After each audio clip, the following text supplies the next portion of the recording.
ಧನ್ಯವಾದಗಳು. ನಾನು ಉಷಾ. ನಾನು ಅಕ್ಷತಾ. ನಾನು ರಾಮ. ನಾನು ಭರತ. ಭರತ ಪ್ರಿಯನು ಜಪಾಯದಿಂದ ಹಣ ಕೀಳುವ ವೈದ್ಯನನ್ನು ಕೊಡೆ ನನಗೆ ಸೇವಕನನ್ನು ದೂಷಿತ ಐಶ್ವರ್ಯದ ಮೇಲೆ ಕಣ್ಣಿಟ್ಟಿರುವ ರಾಜನು ತ್ಯಾಜಿಸಬೇಕು ತಾನೆ. ಬಾಲಶಾಲಿಗಳು ಯುದ್ಧ ವಿಷಯರಾದರು, ಹಿಂದೆ ಅನೇಕ ಯುದ್ಧಗಳನ್ನು ಮಾಡಿ ಪ್ರಸಿದ್ಧರಾದರು. ವೀರರು ಆದ ಸೇನಾನಿಕಾರರು ಸೂಕ್ತ ಬಹುಮಾನ ಕೊಟ್ಟು ಪರಿತೋಷಗಳನ್ನು ಸನ್ಮಾನಿಸಬೇಕಲ್ಲವೇ ಅಣ್ಣ? ಅವರಿಗೆ ಉಗ್ರ ಶಿಕ್ಷೆ ಕೊಡಬೇಕು ತಾನೆ. ಸೇವಕರಿಗೆ ಕೊಡಬೇಕಾದ ಆಹಾರ ಸಾಮಗ್ರಿಯನ್ನು ವೇತನನ್ನು ಯಥೋಚಿತವಾಗಿ ಸಲ್ಲಿಸಬೇಕಲ್ಲವೇ ಅಣ್ಣ? ಇಲ್ಲದಿದ್ದರೆ ಆತ ಈ ವ್ಯಕ್ತಿಗಳ ಕುತಂತ್ರದಿಂದಲೇ ಸಿಕ್ಕಿಕೊಳ್ಳಬಹುದು ತಾನೆ. ಈ ವಿಷಯದಲ್ಲಿ ಅಡಿಯಂಬಿಸಬಾರದು. ಸೇವಕರಿಗೆ ಕೊಡಬೇಕಾದ ಆಹಾರ ಸಾಮಗ್ರಿಯನ್ನು ವೇತನವನ್ನು ಸರಿಯಾದ ಕಾಲಕ್ಕೆ ಕೊಟ್ಟು ಬಿಡಬೇಕಲ್ಲವೇ ಅಣ್ಣ? ಭರತ, ನಿನ್ನ ಸತ್ಕಾರದಿಂದ ಸಂಪೃಕ್ತನು ಶೂರನು ಸೇನಾಪತಿಯನ್ನಾಗಿ ವ್ಯವಸ್ಥೆಗೊಳ್ಳುವುದರಲ್ಲಿ ಸಮರ್ಥನು ಆದವನನ್ನು ನೇಮಿಸಿರುವೆಯಾ?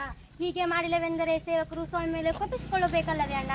ಅವನು ಧೀರನಾಗಿರಬೇಕು. ಲಂಚ ಮೊದಲಕ್ಕೆ ಆದವನನ್ನು ಮನಃ ಶುದ್ಧಯುಳ್ಳನಾಗಿರಬೇಕು. ಲಂಚ ಮೊದಲಕ್ಕೆ ಮನಃ ಶುದ್ಧಿಯುಳ್ಳನಾಗಿರಬೇಕು. ಸೇನಾಪತಿಯ ರಾಜಭಕ್ತನಾಗಿರಬೇಕು. ಕಾರ್ಯದಕ್ಷನಾಗಿರಬೇಕು ತಾನೆ. ಮುಖ್ಯವಾಗಿ ನಮ್ಮ ಜ್ಞಾನಿಗಳೆಲ್ಲರೂ ನನ್ನ ವಿಷಯದಲ್ಲಿ ಪ್ರೀತಿಸಬೇಕಲ್ಲವೇ ಅಣ್ಣ? ಸಮಯ ಬಂದಾಗ ಅವರೆಲ್ಲರೂ ಒಮ್ಮನಸ್ಸಿನಿಂದ ನನಗೋಸ್ಕರ ಪ್ರಾಣವನ್ನಾದರೂ ಒಪ್ಪಿಸುತ್ತಾರೆ ಅಣ್ಣ. ಧನ್ಯವಾದಗಳು.